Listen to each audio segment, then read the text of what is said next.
Ayan si Bilite, mahabang kanyang dahon. At ayan naman si Prince Albert. At siyempre pa, napakaganda mga dots. Si Gigantum, napakalaking halaman, napakaganda at green. At si Choco Caramel, at siyempre pa, napakaganda. At si Melaloni, ang kanyang pinagmamalaking dahon, si Melaloni. At siyempre pa, si Prince Albert. At si Rocco Congo. Ayan, napakagandang mga dahon nila. Difference shape ng kanilang mga dahon at kulay. May green na green at mapusyaw na green.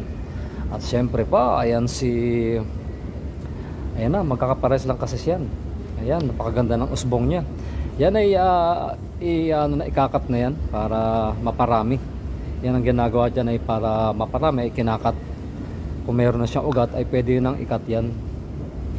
Ayan, maraming salamat muli sa inyong pag-view ng aking video ito.